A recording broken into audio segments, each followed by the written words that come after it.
You are surrounded by fools, and it is exhausting. You think your intelligence is your greatest asset. It is actually your biggest vulnerability.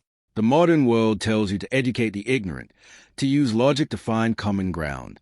Arthur Schopenhauer knew the brutal truth. Logic is defenseless against stupidity. Explaining your mind to a fool is not noble. It is intellectual suicide. There is a hidden, almost ruthless architecture to neutralizing the willfully ignorant, a method the most dangerous minds in history used to disarm fools without ever giving them the gift of the truth. Once you understand this mechanic, you will never be drained by a lesser mind again. You know the ache. You are sitting in a room, perhaps a boardroom, a family dinner, or a digital battleground, listening to someone speak with absolute, unshakable confidence about something they completely misunderstand. You feel the pressure building in your chest. Your brain instantly maps out the flaws in their logic. You gather your facts. You prepare your argument. You lay it out perfectly, expecting the light of reason to wash over their face. Instead, they stare at you. They blink, and then they double down on their original absurd point. You leave the interaction exhausted, your energy depleted, questioning your own sanity. Why does this happen? Why do you lose when you are objectively right? Because you are suffering from the intelligence trap. You are projecting your own operating system onto a machine that cannot run it. Intelligent people operate under a fatal delusion, the belief that the rest of the world values the truth. You assume that if you just present the right evidence, the other person will analyze it, adjust their worldview, and agree. Schopenhauer despised this naive optimism. In his blistering text, The Art of Being Right, he observed the dark, unyielding law of human nature. People do not argue to find the truth. They argue to establish dominance. Psychology calls it the Dunning-Kruger effect, the cognitive bias where people with low ability possess a hallucinatory level of confidence. But understanding the graph is not enough. You must understand the gravity of it. Ignorance is not a passive state. It is an active, heavily armored defense mechanism. When you introduce logic to a fool, they do not see an opportunity to learn. They see a threat to their ego, and the human ego will burn down the entire world before it admits it is wrong. Daniel Kahneman, in Thinking Fast and Slow, divided the mind into System 1 and System 2. System 1 is fast, emotional, and instinctual. System 2 is slow, deliberate, and logical. Stupid people are prisoners of System 1. They live there. They feel an emotion, attach a false opinion to it, and call it a fact. You, the intelligent person, are trying to use System 2 on them. You are offering nuance. You are offering data. It is a translation error. You are speaking mathematics to a barking dog. Worse, you are doing all the work. You are spending immense caloric energy crafting a perfectly reasoned argument while they are spending zero energy simply refusing to accept it. They drain you not by outsmarting you, but by outlasting you. They drag you down into the mud of their own cognitive limitations. Schopenhauer recognized this 2 centuries ago. He realized that truth is absolutely no currency in a debate with a fool. So what do? If logic fails and reasoning is a trap, how do you win? You don't fight them. You weaponize their own momentum. Schopenhauer understood that the intellect is a servant to the will. The will, the blind, irrational, emotional drive of a human being always wins. When you argue with a fool, you are providing them with exactly what they want. Friction. Friction makes them feel important. Your frustration proves to them that they matter. Every time you counter their point, you legitimize their delusion. You are telling them your idea is worthy of my time and my anger. To break a fool, you must deny them friction. How? By using Schopenhauer's most savage strategy.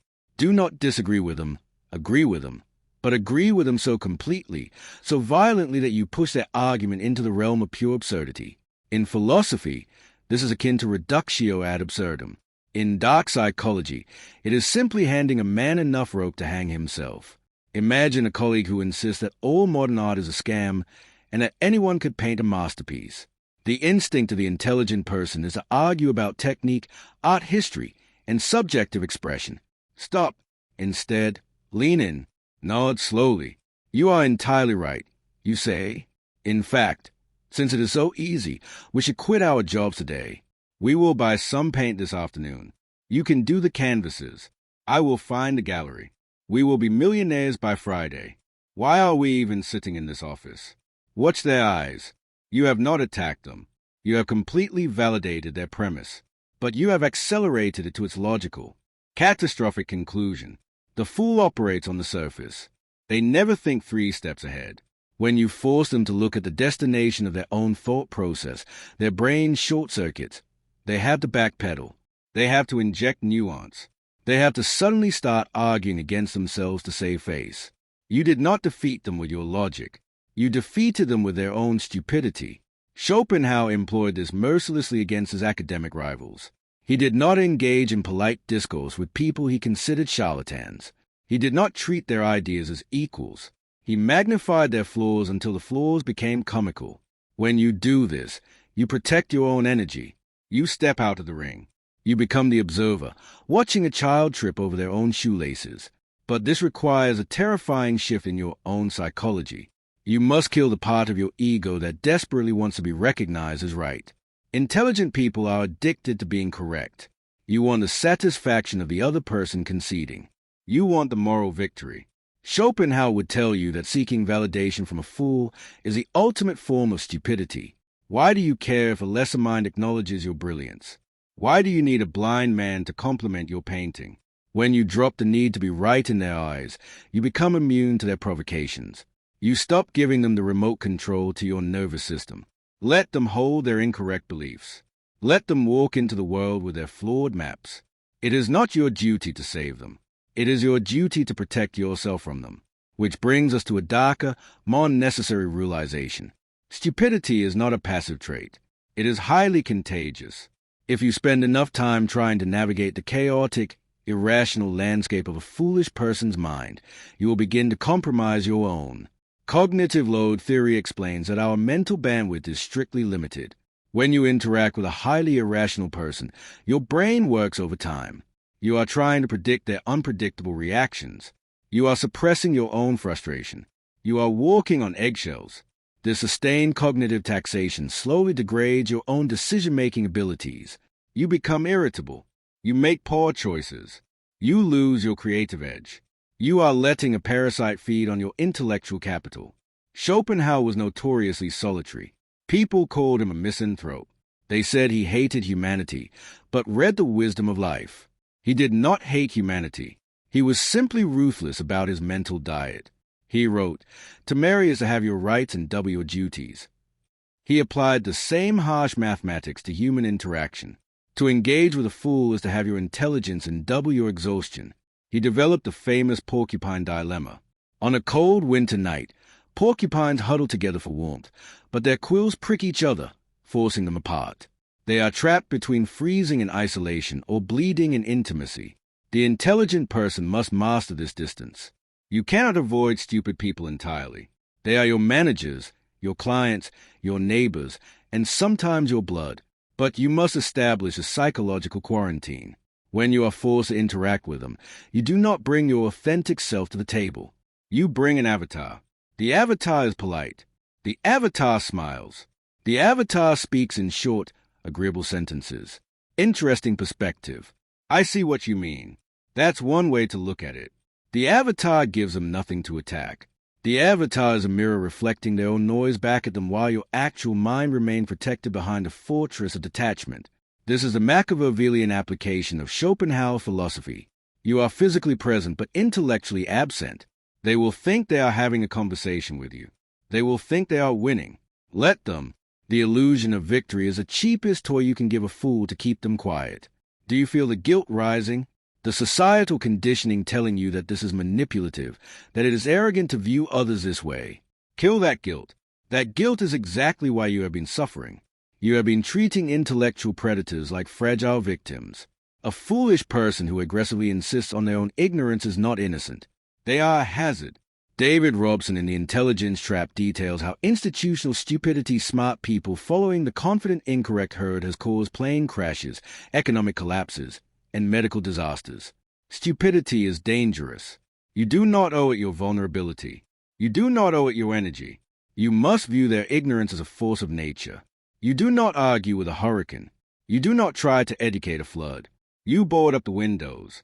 You seek high ground, and you let the storm exhaust itself. But what happens when the fool has power over you? What happens when the irrational mind signs your paycheck or whole? DS the key to your promotion? How do you survive when the system itself rewards the loudest idiot in the room? This requires an entirely different set of weapons. The most dangerous animal is not the predator. It is the frightened beast with a crown. When a person of low intellect acquires power, their entire psychological architecture is built on a fault line of deep unacknowledged insecurity. They sense on a primal level that they are outmatched by the minds around them. They do not process this as a need to learn. They process it as a threat to their survival. If you walk into their domain and display your brilliance, you are not proving your worth. You are holding a mirror up to their inadequacy, and a fool with power will shatter the mirror to avoid looking at the reflection. Schopenhauer was brutally clear about this dynamic. He wrote that to display conspicuous intelligence or outstanding qualities in the presence of mediocrity is an unpardonable sin. The mediocre mind experiences physical pain in the presence of greatness. It triggers a secret-knowing hatred. They will not attack your intelligence directly. They will attack your character. They will call you difficult, uncooperative, or not a team player. They will use the bureaucracy of the system to bleed you dry. You cannot argue a king in his own castle. You must outplay him. Look at the blood-soaked history of the three kingdoms. Sima was arguably the most brilliant military strategist of his era. But he found himself serving beneath chaos, a region of immense power and staggering foolishness. Chaos was arrogant, impulsive, and deeply envious of Simai's intellect. If Sima challenged him, he and his entire bloodline would be executed. If he argued, he would be crushed. So, Sima executed the most humiliating and effective strategy in the history of warfare, the submission gambit. He faked Sil. When Xiaowang's spies came to check on him, Sima acted the part of a dying, pathetic old man. He purposely dropped his soup, letting it spill down his robes. He pretended he could not hear. He confused names. He looked entirely broken. The spy reported back to chaos. The foolish regent laughed. He felt superior. He felt safe. He stopped viewing Sima as a threat and lowered his defenses. The fool's ego was satisfied. Months later, while Qiao Shuang was out on a hunting trip, Sima dropped the act. He rose from his sickbed, orchestrated a lightning-gas military coup, and seized the entire empire. Dowang lost his head because he believed the illusion. Sima understood something you must learn today. Your intelligence is not a badge you wear on your chest. It is a concealed weapon. You do not draw a concealed weapon to show off. You keep it hidden until the exact moment it is required. When dealing with a powerful fool, feed them the exact emotion they are starving for. Superiority. Ask them for advice on trivial matters. Let them correct you on minor, irrelevant details. Thank them for their insight. You are not submitting. You are anesthetizing them. You are injecting their ego with a narcotic so heavy they fall asleep at the wheel, leaving you free to operate in the shadows. You trade a momentary scratch to your pride for absolute unhindered maneuverability. There is a specific type of exhaustion that comes from trying to translate complex reality for a simplistic mind. You draw diagrams. You use analogies. You break the concept down into its smallest atomic parts, and they still stare at you, their eyes completely blank, before repeating the exact same flawed argument they made 20 minutes ago. This is the core of the intelligence trap. You assume their inability to understand is a failure of your explanation. It is not. It is a failure of their hardware. David Robson's research on cognitive bias reveals a chilling reality. Highly intelligent people are uniquely vulnerable to a specific error: the belief that everyone else processes information the same way they do. You think in probabilities. You weigh evidence. You adjust your conclusions based on new data.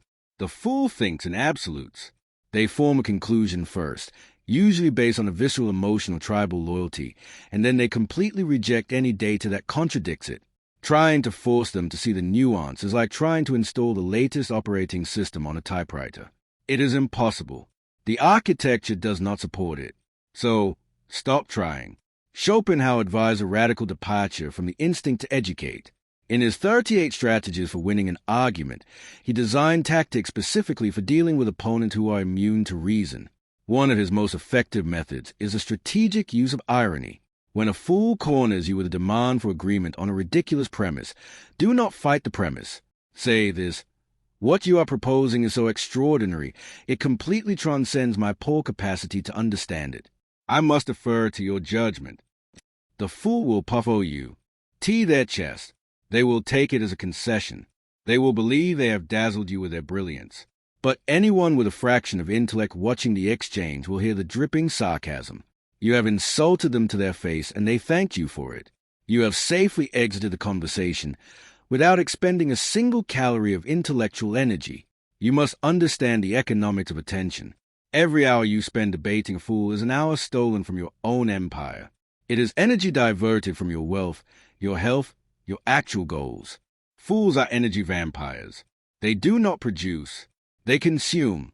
They drag you into endless circular debates because they have nothing better to do with their time. Your time is expensive. Theirs is worthless. When you engage, you are trading gold for date. Cut the transaction. Walk away. Let them believe they won. The lion does not lose sleep over the opinions of sheep, and the architect does not weep when the demolition crew calls his blueprints confusing. We need to address the darkest part of your psychology, the reason you keep engaging with them. It is not just because you want to be right. It is because you feel sorry for them. You think if I can just make them see the truth, their life will improve. If I can just show them the flaw in their logic, they won't make this terrible mistake. This is the arrogance of empathy. You believe you are the savior of the ignorant. You are playing God with someone else's cognitive limitations. This is a dangerous bleeding heart philosophy that will drag you to the bottom of the ocean. Kruger and Dunning's landmark 1999 study revealed the cruelest joke of human psychology. The very skills required to be competent at a task are the exact same skills required to recognize competence. Therefore, the profoundly incompetent lack the metacognition to even realize they are incompetent. They are trapped in a fortress of unknown confidence, completely blind to their own deficits. You cannot save them. They do not want to be saved. They enjoy the fortress. It is warm inside. It protects them from the terrifying complexity of the real world. When you try to forcefully drag them into the harsh light of truth, you are not acting as a healer. You are acting as an invader, and they will fight you with the ferocity of a wild animal defending its territory. Look at the people in your life. The chronically broke friend who refuses to change their spending habits but aggressively argues about the economy. The toxic family member who creates endless drama but insists everyone else is a problem. How many years have you spent trying to use logic to fix them? How many hours of sleep have you lost? They have not changed a single degree. But you have aged. You have grown cynical. You have grown tired. Your empathy is funding their delusion. Schopenhauer was ruthless in his assessment of human potential. He believed that character is immutable. People do not change their nature. They only change their circumstances. If a person is a fool today, they will be a fool tomorrow. Accepting this is painful. It requires a kind of emotional amputation.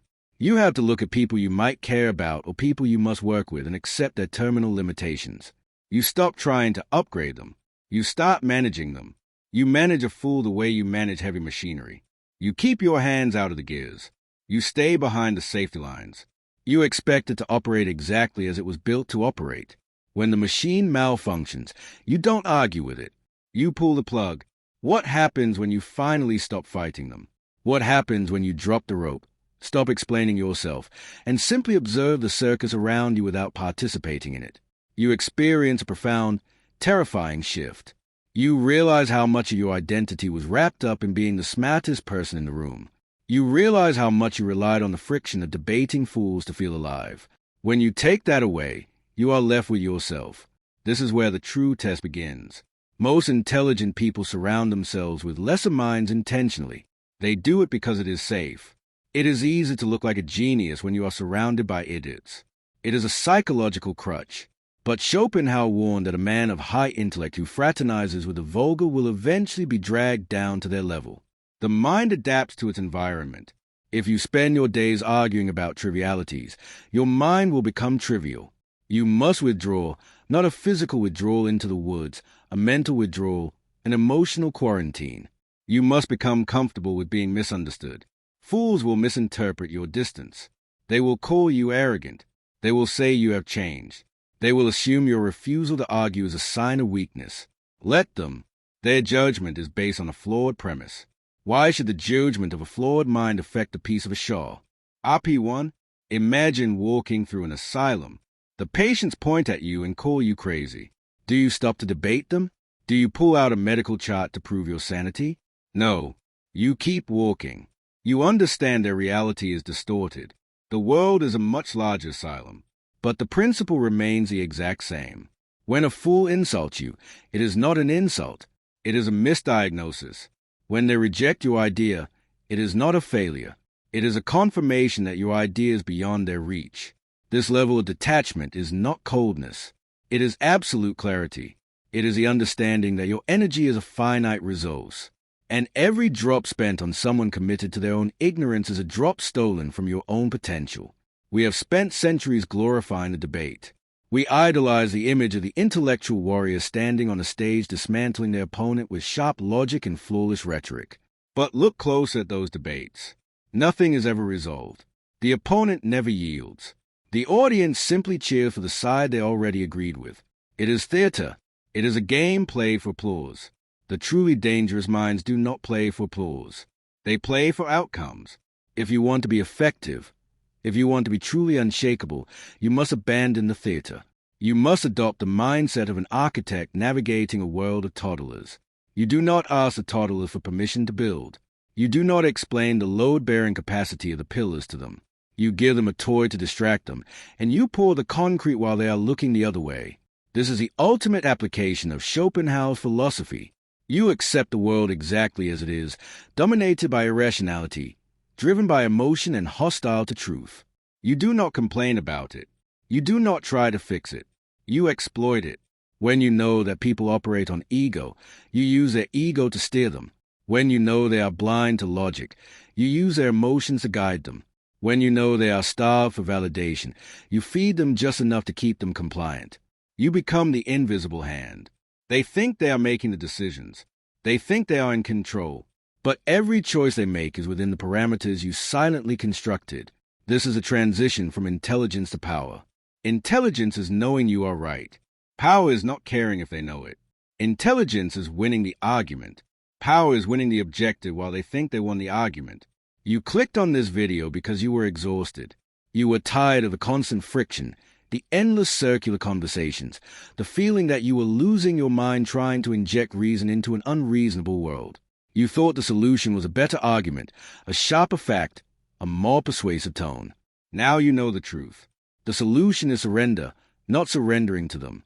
Surrendering your need to change them. The moment you let go of the desire to be understood by people who are incapable of understanding, the weight lifts. The exhaustion vanishes. You watch them speak, and instead of anger, you feel a calm clinical observation. You see the cognitive biases at play. You see the Dunning-Kruger effect in real time. You see the fragile ego defending itself. It becomes predictable, and what is predictable can be managed. You are no longer a participant in their chaos. You are the observer of it. This is a therapeutic darkness. This is a cold, sharp reality that sets you free. You will never be hurt by a fool again because you will never again give them the authority to judge your reality. Your intellect is no longer a tool for their education. It is a weapon for your own elevation. Keep it sharp, keep it hidden, and use it only when it serves your ascent. But realize this, the tactics we just discussed, the strategic incompetence, the manipulation of ego, the weaponization of absurdity, these are just the outer defenses. These are the tools you use to survive the masses. But what happens when you step past the masses? What happens when you encounter a mind that is not a fool, but a predator? A mind that sees your strategy and mirrors it back at you? The rules change entirely. The concepts that govern that level of psychological warfare are not meant for public consumption. They are too destabilizing. They dismantle the very fabric of social interaction. If this opened your eyes, understand this is only what I can show publicly. There are videos I cannot upload for everyone. There are aspects of dark psychology that I simply cannot discuss publicly on YouTube without being censored or demonetized. The algorithm suppresses the most powerful information. Those exist behind the join button. If you're still here, you're not like the others. Subscribe if you haven't. But if you want what's hidden, click the join button and step into the architect level. You will unlock exclusive uncensored videos that dive into the deepest parts of the human psyche. Most one,